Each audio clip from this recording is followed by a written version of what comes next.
Bonjour et bienvenue sur ma chaîne Savoir et Influence. Alors comme son nom l'indique, il est important de savoir d'où l'on vient pour savoir où l'on va, n'est-ce pas? Cette chaîne aura donc pour objectif de mettre en lumière les grandes réalisations des personnes de la communauté noire et ce dans différents domaines tels que la science, l'éducation, la recherche, la santé, la mode et dans bien d'autres. Nous aborderons également l'entrepreneuriat et les opportunités d'affaires à saisir pour se faire énormément d'argent, notamment à travers le digital, le e-commerce et dans d'autres secteurs d'activité.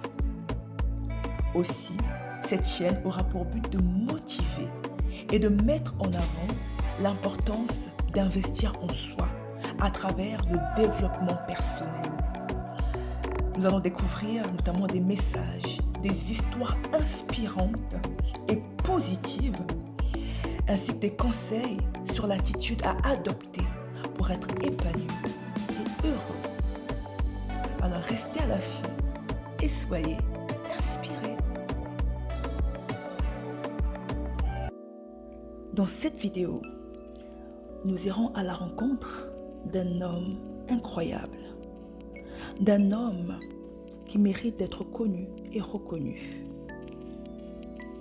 d'un homme qui n'a pas reçu le mérite qu'il lui devait de son vivant. Je vous présente Edmond Albius,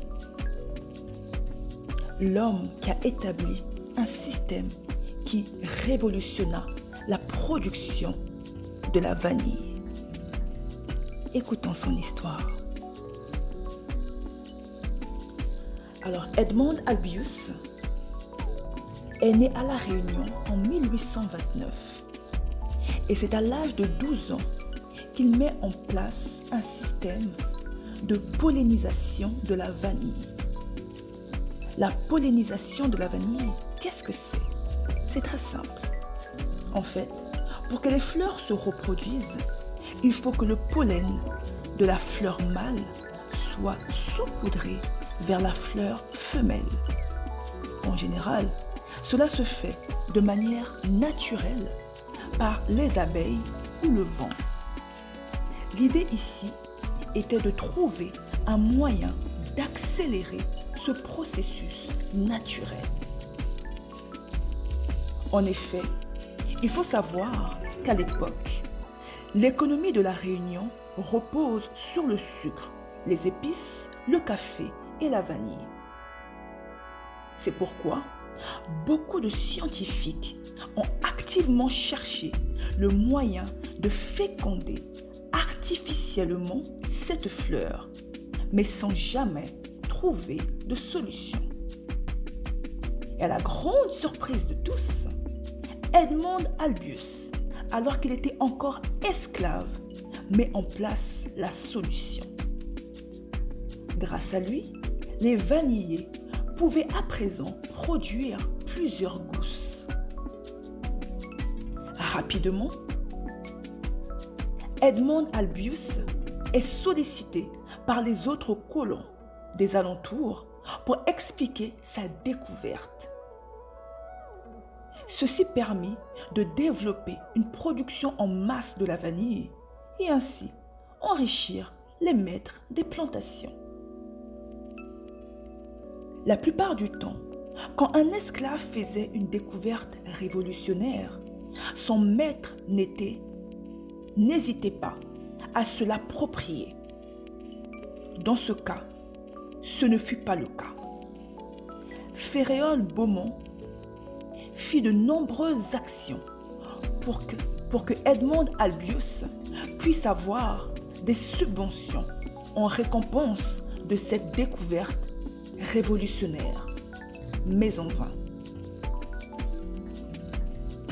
La méthode de pollinisation manuelle d'Albius est encore utilisée aujourd'hui, car presque toute la vanille est pollinisée à la main. Ainsi, après la découverte d'Albius, la Réunion est devenu pour un temps le premier fournisseur mondial de vanille. Les colons français ont utilisé la technique d'Albius à Madagascar pour cultiver la vanille. Et Madagascar reste le premier producteur mondial de vanille.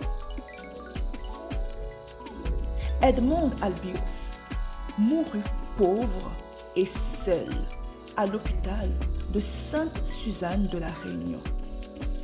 Aujourd'hui, plusieurs rues portent son nom à la Réunion. Il faut savoir que le marché mondial de la vanille rapporte chaque année plusieurs millions de dollars.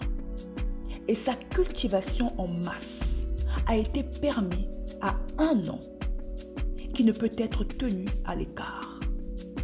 Edmond Albius, qui mérite toute la reconnaissance par son invention, sa technique de pollinisation de la vanille. Merci Edmond Albius.